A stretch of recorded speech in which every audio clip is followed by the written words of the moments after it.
Football খেলা দেখা এবং কোন দলকে সমর্থন করা যাবে কি না।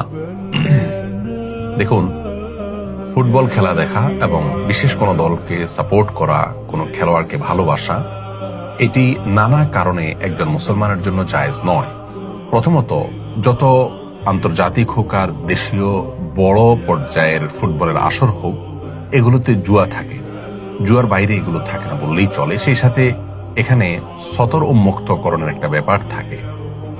হাফ প্যান্ট ইত্যাদি পরে সাধারণত এই খেলাগুলো খেলা হয়ে থাকে, যেখানে সতর উন্মুক্ত করা হয়ে থাকে।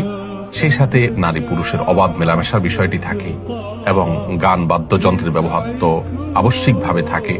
আপনি যদি টেলিভিশন চ্যানেলে দেখেন তাহলে সেখানে ফাঁকে ফাঁকে অশ্লীল এবং আপনার জন্য যেগুলো দেখা হারাম সেই দৃশ্যগুলো আসে এবং আপনি সেগুলো দেখতে অনেকটা বাধ্য হন।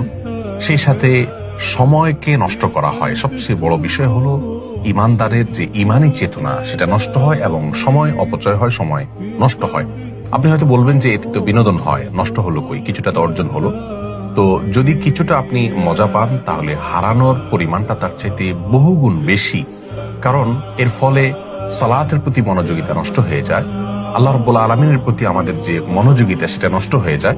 একজন মানুষ এই ধরনের খেলাগুলো দেখতে অভ্যস্ত যিনি, তিনি এই খেলাগুলোর চরম উত্তেজনাকর মুহূর্তে জামাত শুরু হলেও অনেক সময় জামাত রেখে তিনি খেলা দেখা কন্টিনিউ করেন এবং এটাই বাস্তবতা।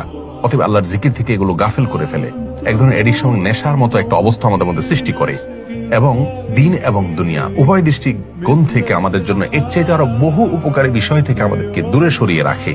সেই সাথে এগুলোর ফলে গীবত, শেকায়েত, পরনিন্দা, শত্রুতা, একে অন্যের বিরুদ্ধে লাগা এবং পক্ষ বিপক্ষ অবলম্বন করে ফেসবুকে, সোশ্যাল মিডিয়াতে বা অফলাইনে অনলাইনে মারামারি, গন্ডগোল, ফাসাদ এগুলো হয়ে থাকে।